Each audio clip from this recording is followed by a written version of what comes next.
Hi, I bring you all sartorial greetings. Once again, you're welcome to this segment of Dress to Accelerate. My name remains Uche Nnaji, your style doctor, and of course, a certified trained image consultant.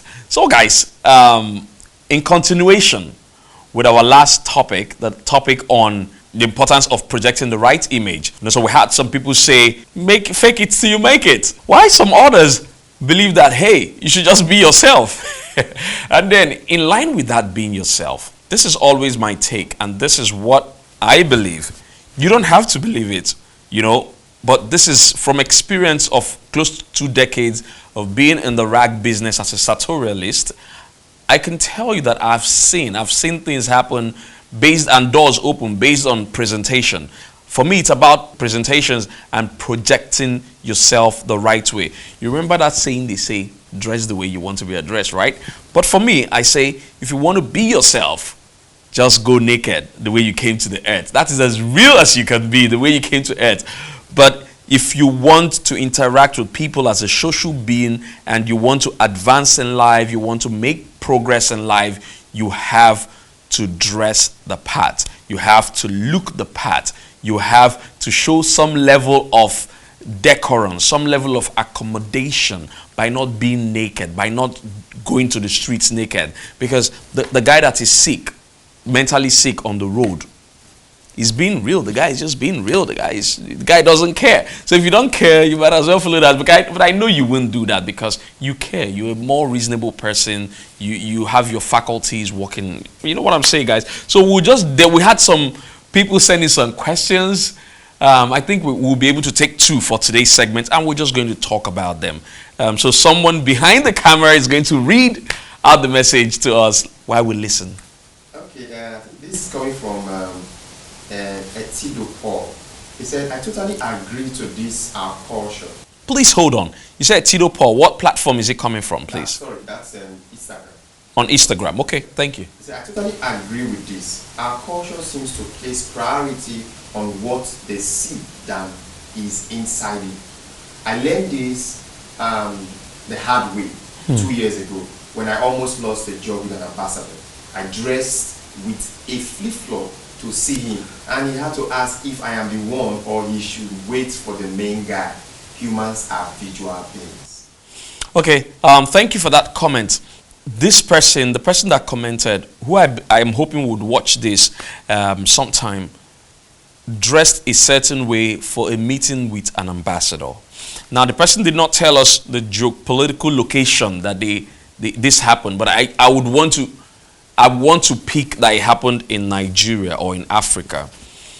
And who knows, maybe in the US even, just be wearing flip-flop, but irrespective of the location, you are going to meet an ambassador. Remember, ambassador is not God.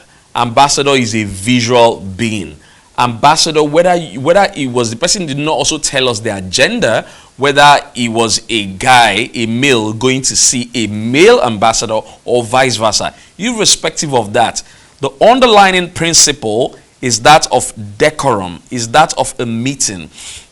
Now, guys, I always say that it is best for you to be overdressed than underdressed. I know some of you would also not agree fully to that. And trust me, guys, it's perfectly okay. It's perfectly fine for you not to completely agree to that. But I tell my students, followers, and those that listen to my sartorial wisdom and perception nuggets as well, that it is always better for you to be overdressed than underdressed. So he went to see the ambassador. He felt relaxed. Maybe they live in the same condo or something, and he just felt that, oh, the ambassador must have seen him well dressed before. So you're going to the ambassador's office, or maybe a drink somewhere, you wear flip-flop. The ambassador, as I said, is a visual being and is human and have certain kind of expectations. Even if you feel that you know the ambassador to some extent, or you feel the ambassador is not the, hey, suit or agbada wearing type, the ambassador, first and foremost, expect a minimum standard, or when somebody is coming to meet with them, because one of the messages that your dressing conveys is that I take that meeting seriously. you're going to see the ambassador, and the ambassador asks, as the person said, a job interview. Guys, don't make such mistakes again. Ladies, don't make such mistakes again. You don't go for a job interview and you dress a certain way. No, we're going to talk about this in some other episode in the future. The appropriate way to attire when going for job interview. Be you a fresh graduate, be you in between jobs, be you going into management level, be you going into executive level of organizations. I've been able to carve out different tiers, different cadres of people based on where you are in life at a particular time and how you want to transcend in jobs. I have something for you guys that we're going to be talking about later. But I hope the person that's sending that question, I hope you've learned your lesson, and some other person that is also listening to this would know that, see, when you're going for an interview, flip-flops, no, certain kind of outfit, no, that's not even the right time you should wear blings. Ladies, that is not the time you probably get to expose a lot. No. Especially if you're going to look for a job in a corporate setting. It's the best time for you to look as polished as possible, as elegant as possible, as, for a guy, sartorially correct as possible. A jacket never hurts. Remember that. A jacket never hurts. A jacket never hurts. Always throw on a jacket. I mean, the way, even though the color is a bit, not very conservative, but I'm in the creative sector. So for me, as a style doctor, it's allowed. And see how I'm pairing it. I'm just looking quite casual. But what I mean is that a jacket never hurts. So let's take the next question. I wonder why my pocket square keeps coming out. So guys, let's take the second question. Right, it's coming from DJ Gosperella. DJ Gosperella. Yes. Don't spoil his name. I know that name. Okay. Yeah. Said, to be real, it's not to go naked on the street. Packaging yourself is not the same as faking it. True. Makeup is to enhance the beauty of a woman and not to fake beauty. Faking has put so many people in problems. They are trying to get out of, but cannot because they are too deep into it. Look around. You will see people living in houses they can't afford, driving cars they can't maintain, wearing clothes bought for credit. That's faking. What I say is to be real while pursuing your goal. Package, but don't fake it. Yes. True. DJ Gosperella, thank you, DJ Gosperella. You guys know he's a legend. He's a legendary gospel DJ in Nigeria, West Africa, and I'm glad that you sent in this view of yours. If you'd allow me, this is my take on what you've just said. Yes, I don't believe that you should fake it, but again, I like to talk about two factors that make people act in a certain way: culture, social, political influences, and of course geopolitical locations.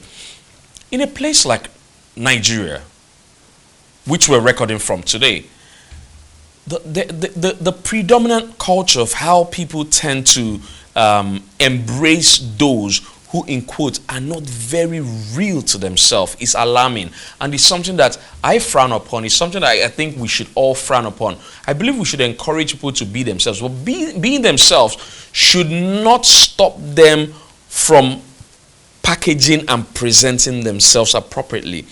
He has talked about ladies' makeup being to enhance the beauty of ladies, but sir, these days, makeup completely creates, not just enhance. I like the word he used there, enhance. That is what we're talking about, projecting the right image to enhance your abilities, to enhance your innate abilities, the content that you are carrying. It's when the lady have used that makeup, applied that makeup to look attractive. The objective is to look attractive and catch your attention, right? DJ Cosbrella, if you're listening and any other person, that's it. To catch your attention. Once the person gets your attention, what happens? Conversation starts. So what we're talking about, packaging, not faking, packaging, because you're going somewhere in life. So when I tell people to package a certain way and look a certain way, it's a projection to mirror yourself, that place you like to be in life. So years ago, I was in a church somewhere in Apapa, Lagos State, as a musician. And one of the influences I had were the men I used to see them. Pastor Tony Rappel was the pastor then. I've not even entered university then. And I used to look up to what these men wore, the quality of their shirts, the way their shirts stood, their jackets and everything. And it's shocking to tell you guys that one of the things I did back then was that When I got into university, I discovered a market somewhere that like a thrift market, where they sell those kind of clothes, but thrift. Do you guys get it?